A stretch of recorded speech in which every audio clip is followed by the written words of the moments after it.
Welcome back to 504 Road Trips. Today we continue our journey westward on US Highway 72 in unincorporated Limestone County, Alabama.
Here we cross the Henry E. Hamilton Memorial Bridge over the Elk River.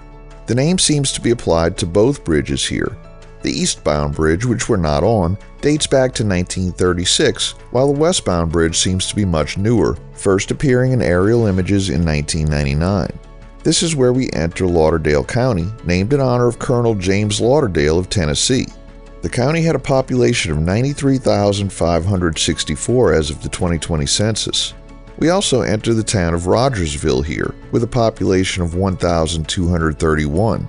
Emerging during the early 1800s along trade paths that connected modern-day Chattanooga and Memphis in Tennessee, the settlement, eventually named Rogersville, grew by the banks of the Tennessee River. It developed as a solution for navigating around the challenging shoals in the region. During this period, a modest one-room log schoolhouse was constructed, and as the 1820s rolled in, various amenities such as shops, a post office, and a tavern with a stagecoach stop were established in the community. Subsequently, the settlement was officially incorporated in 1858. In a significant educational stride, Rogersville became home to Lauderdale County's first accredited high school in 1912. In close proximity lies Joe Wheeler State Park, which offers lakeside cottages, cabins, and a resort lodge, along with a campground boasting 116 campsites.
We'll wrap up today's video at mile marker 55. Thanks for watching. We've enabled channel memberships, so for just $1 or more a month, you too can help support our channel. Click the link in the description to join. If you like this video, please give us a thumbs up, post a comment, subscribe, share and follow us on social media, and join us for our next 504 road trip.